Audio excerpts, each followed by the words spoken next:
The Lost Track of Time, Chapter 20. If Penelope could have fallen, she would have, but there was no telling which direction was up and which was down. It was as if she were floating in a dark vacuum. A bitter cold pressed against her like a blanket of ice, dry, heavy ice. She was afraid to breathe, afraid the cold would grip her lungs and stop her heart. Penelope held her breath as long as she could, until finally it was too much. She gasped, and when she did, the dark slid down her throat. That's when the whispering began, speaking with soundless words. There's not the least possibility of escape. There's not the least possibility of escape. The words ran over and over through her mind until they found a way into her mouth, till they found a way out of her mouth. There's not the least possibility of escape, she muttered. There's not the least possibility of escape. Silence quickly swallowed the words, but not before Penelope realized that saying them had given her an odd sort of comfort. Why?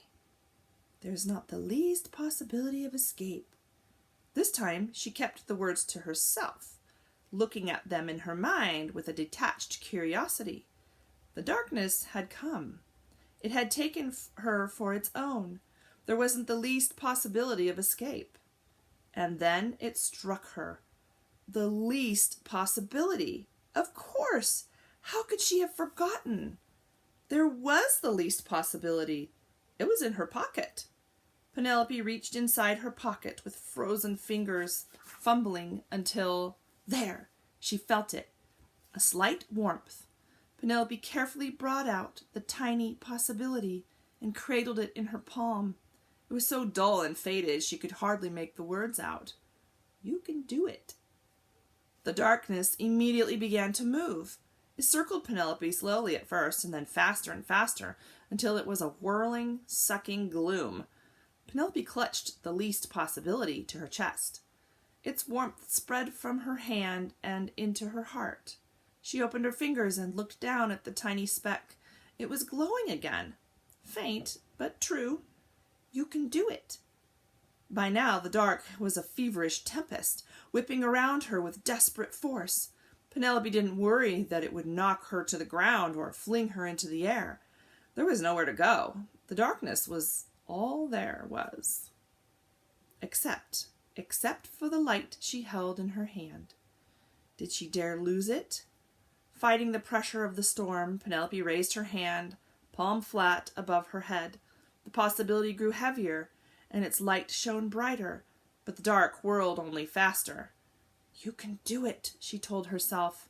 She braced the least possibility with both hands, but even that wasn't enough. You can do it. Penelope gritted her teeth as her arms began to shake from the weight.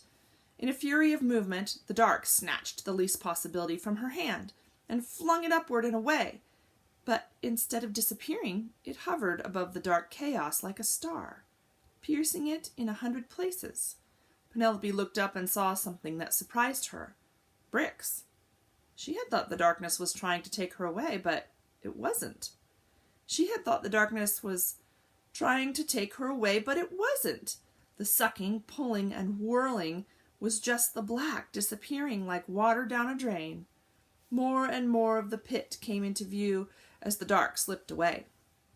Now Penelope could see her shoulders, then her waist, her legs, and her feet. Down, down, down went the darkness until it was a puddle on the floor once again.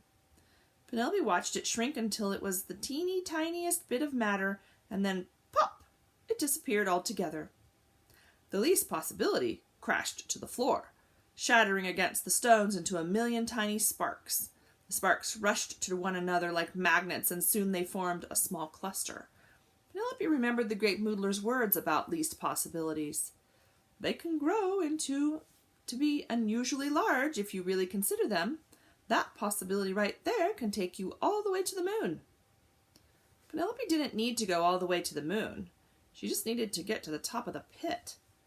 I can do it, Penelope shouted, and the words poured over her like sunshine. The cluster of light turned into a mound. "I can do it!" The mound turned into a hill. Penelope scrambled up it. "I can do it! I can do it!" The hill was growing so fast that no matter how hard she ran, the top was beyond reach. She could feel the wind in her face as the walls of the pit rushed past.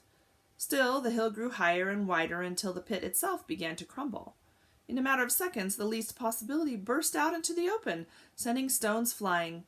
Penelope slid down the side of the hill, landing with a small hop on the ground. And with that, she was free. Penelope found herself in a room that was hardly more than a cave.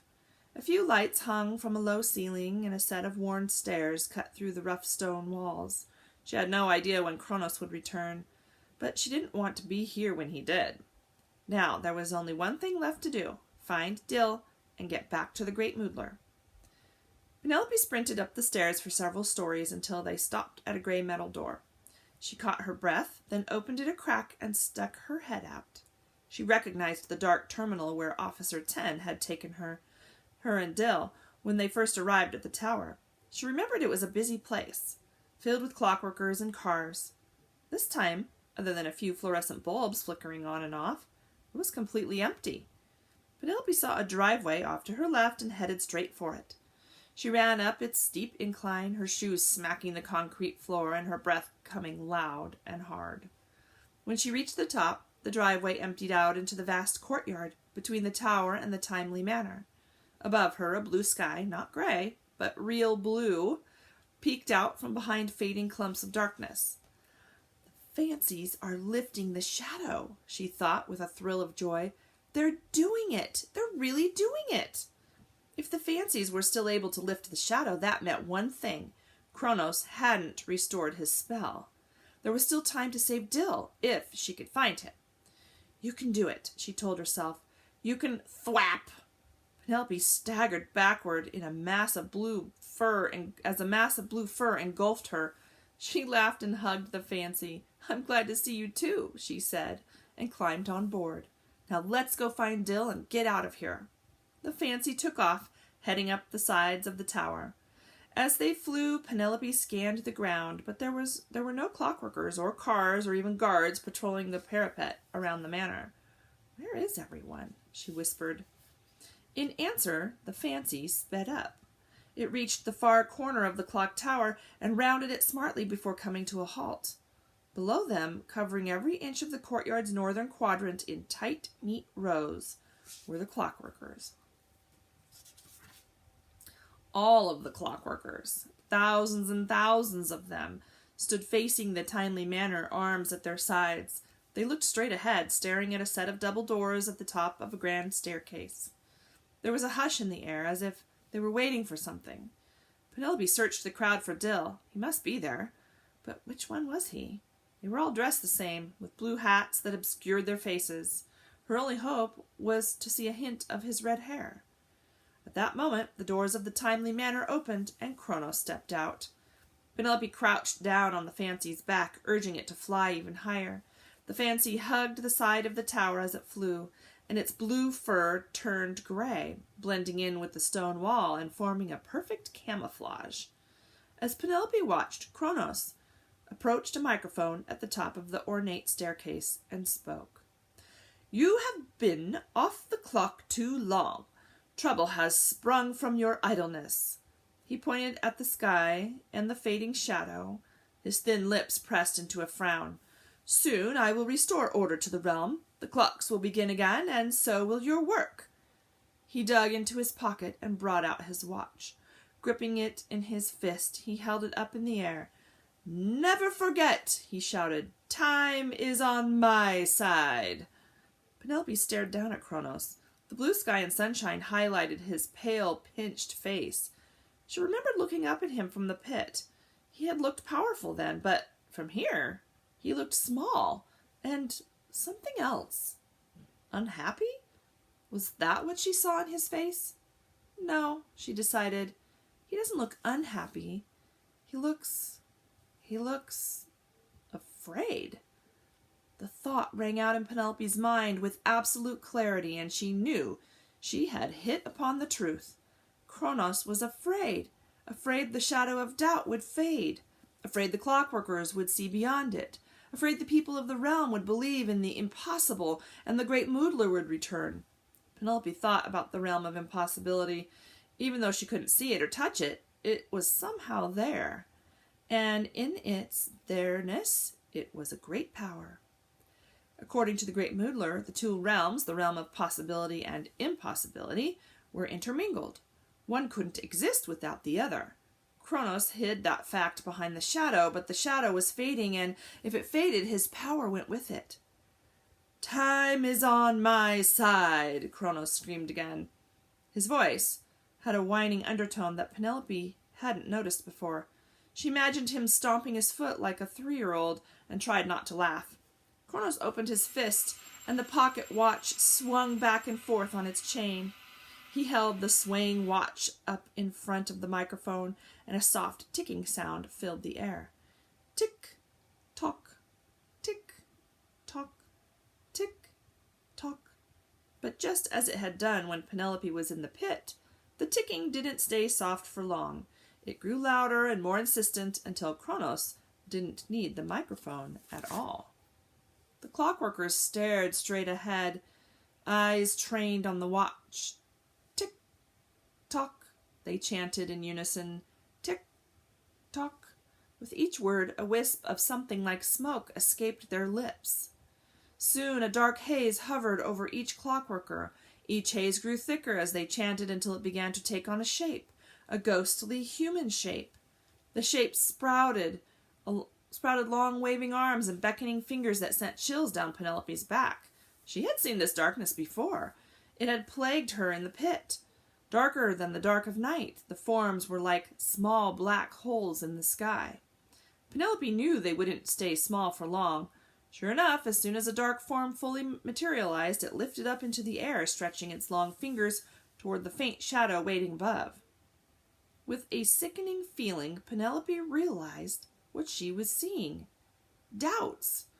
So that's what had popped out of her mouth in the pit. She had unleashed her doubts, and now the clockworkers were doing the same. Tick, tock, tick, tock, tick, tock, they chanted. There was a horrible sucking sound, and a bitter wind raced across the courtyard. The poor fancy high up in the air rocked back and forth from its force. Penelope's hair whipped across her face, but she kept her eyes locked on the scene below. The wind circled around the clockworkers, lifting their doubts higher and higher. The wispy remnants of the shadow now billowed across the sky as all the doubts were absorbed into its growing form. The bright blue sky disappeared, and the sunlight vanished. Tick, tock, tick, tock, tick, tock. The chanting grew louder and stronger until snap! Kronos flipped the pocket watch closed. The chanting stopped. A silence hung in the air for a few breathless moments, and then gong, gong, gong. The clocks in the tower rang out. Kronos' spell was restored. Join us next time for Chapter 21.